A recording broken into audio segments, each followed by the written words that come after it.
I'm Fana Sheikh and you're watching AWANI Tonight. The Health Ministry announced a number of COVID-19 SOP relaxation. No more mask mandate indoors, among others. More on this, stay tuned.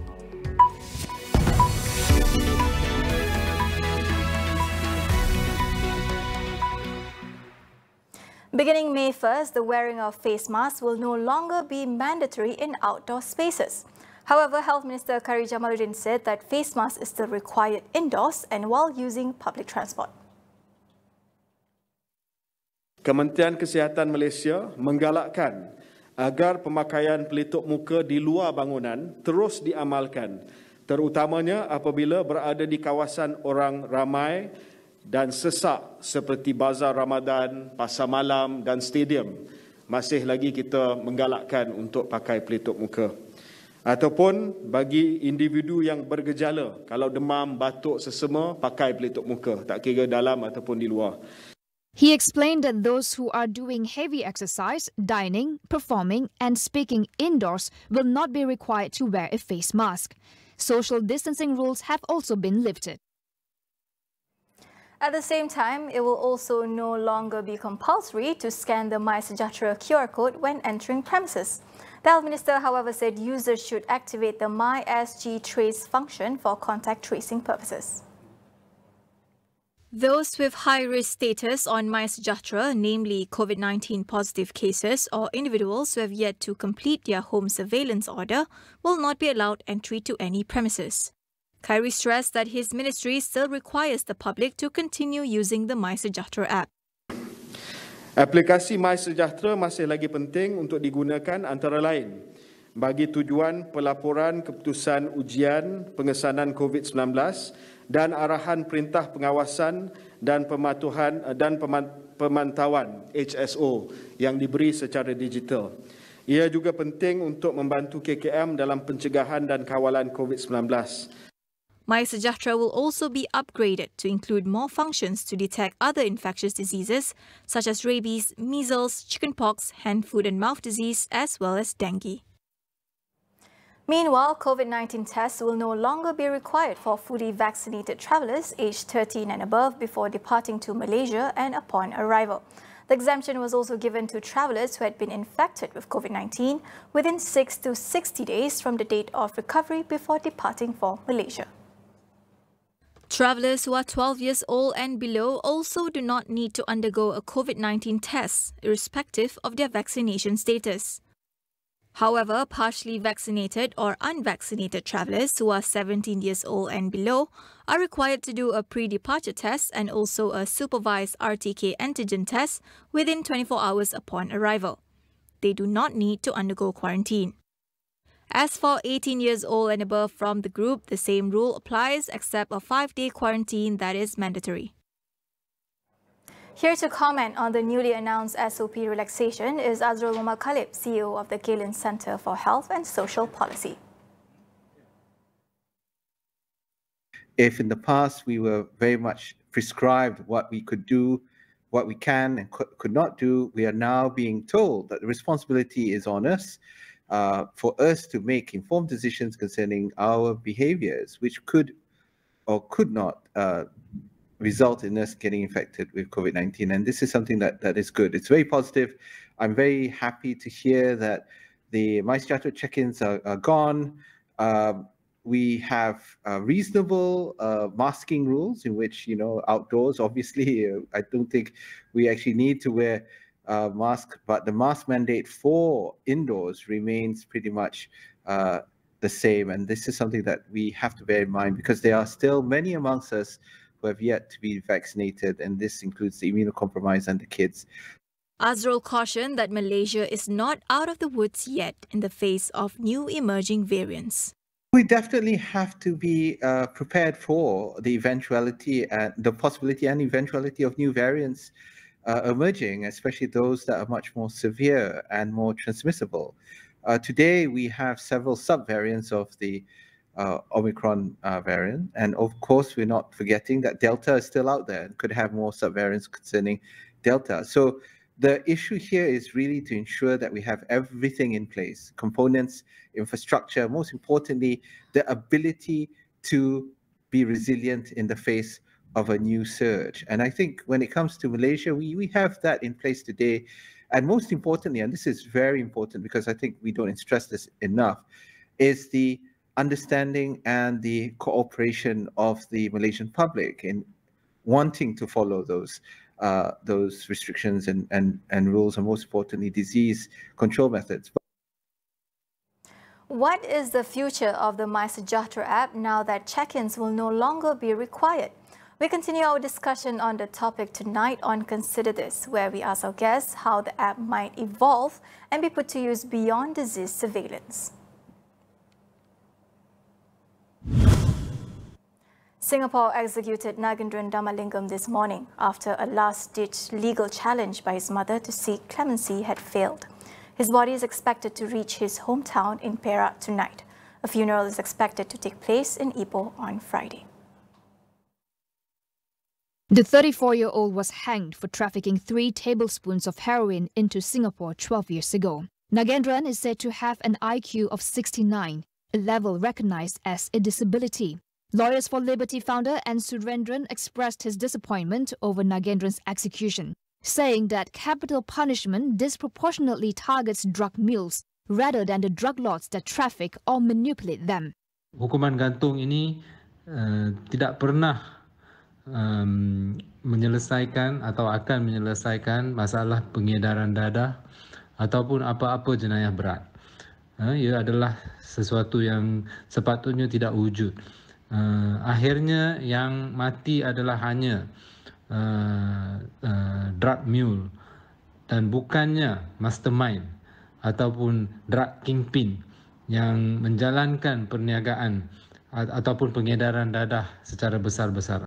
Nagaenthran's case has drawn global attention and condemnation to Singapore's continued use of the death penalty, particularly in drug trafficking cases. It also raised questions over Malaysia's own use of capital punishment. British anti-death penalty NGO Reprieve argued the execution of Nagaenthran, an intellectually disabled person, is a violation of international laws. Well, it's a tragic miscarriage of justice. This was a young man who had been trafficked into Singapore with a tiny quantity of drugs. He was intellectually disabled, he was mentally unwell. There are arguments that he didn't even know that he was due to be executed. His last words that we heard were crying out for his mother. Really, what good did this execution do? It really was a tragedy.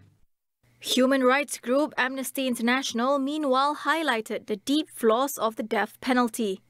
Having carried out 2 executions in the space of a month and with another man due to be executed on Friday, the Singapore government is pursuing a cruel path that is severely at odds with the global trend on the abolition of the death penalty.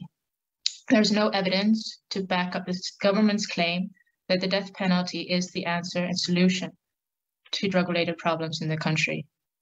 According to activists, another Malaysian, Dachinamurthy Kataya, is scheduled to be executed in Singapore on Friday.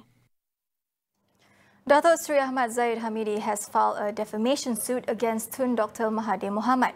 This is over the former Prime Minister's claim that Zahid had met him to get on his good side, as the UMNO president anticipated he would be facing criminal charges. This reportedly happened prior to Mahathir's reappointment as Prime Minister in 2018. Mahathir made the remarks during a press conference in Putrajaya on February 23rd. He was responding to a question on whether Zahid had met him while he was Prime Minister to discuss the UMNO President's corruption court cases. Mahathir claimed that Zahid and 3 other individuals had met him at his private residence one night in 2018, looking to rekindle their friendship. Zahid denied ever meeting the Pejuang chairperson to discuss freeing himself from criminal charges. Mahathir, in a statement through his lawyer, said he stood by his remarks and will contest the defamation suit. Zahid is seeking an interim injunction and damages from the former Prime Minister. We'll continue after the break. Stay with us.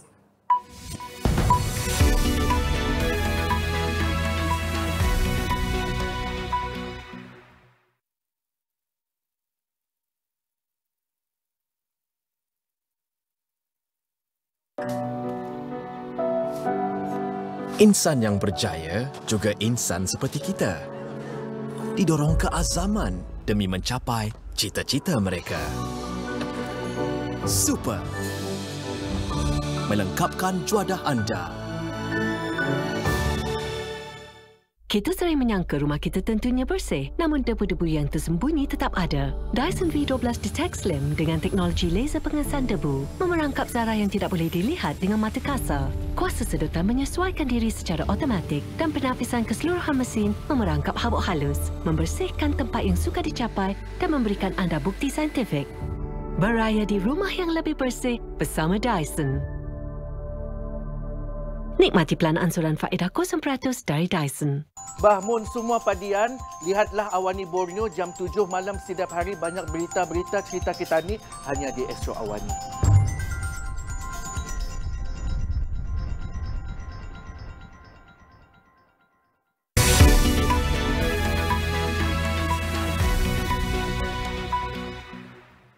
Welcome back. Myanmar Junta Court sentenced former leader Aung San Suu Kyi to 5 years in prison for corruption. The latest conviction takes her total prison sentence to 11 years, as she was found guilty for other charges, including breaching COVID-19 rules and telecommunication laws. She was found guilty for allegedly accepting a $600,000 bribe in the form of cash and gold bars from the former Yangon chief minister. She was charged with at least 18 offences, carrying combined maximum jail terms of almost 190 years. She has denied all of the accusations. Suu Kyi was under house arrest since February 2021 when a military coup ousted her elected government. The closed-door hearings in the capital Naypyidaw have been shut to the public and media. Israeli forces shot dead a Palestinian teenager during a raid in the Jenin refugee camp in the occupied West Bank today. It was the second time in 2 days that Israeli forces killed a Palestinian during a late-night incursion. The Palestinian Health Ministry said the 18-year-old was killed with a bullet to his head. 3 other Palestinian youths were also wounded by live fire. Armed confrontations broke out with Palestinians in the camp. The Israeli army said that it was conducting counter-terrorism activity in Jenin. Israeli forces also arrested at least 15 Palestinians in raids on other parts of Jenin and across the occupied West Bank today. Israel has stepped up raids and arrests across the West Bank after a series of attacks in Israel that left 14 people dead, including 3 police officers. At least 11 people, including 3 minors, died in a religious parade after a temple chariot touched a high-voltage wire in southern India today. According to authorities, the victims were part of the team pulling the chariot. At least 15 others were injured in the incident that occurred at around 3 a.m. local time in the city of Thanjavur. Police said that the top of the chariot, which was heavily decorated, was the part that hit the wire. Initial reports suggested that the crowd had used water to contain an initial fire. Hundreds of devotees took part in the procession during a temple festival, which has taken place annually for around 90 years. Still in India, the capital New Delhi was engulfed in smoke again after a massive landfill caught fire during a scorching heat wave. This was the 4th fire started from a landfill site over the last month. The landfill in northern Balswa is taller than a 17-story building and covers an area bigger than 50 football fields. Waste workers said fires are not new and they often had to endure hazardous conditions. Thousands of people who live and work at the landfill braved the fumes and tried to salvage garbage from the fire. New Delhi is in the midst of a record-shattering heat wave. March and April were the hottest month in India in over a century, with cities reporting a temperature of 43 degrees on Tuesday. That is all we have for you on Awani tonight. I'm Farhana Sheikh. Thank you for watching.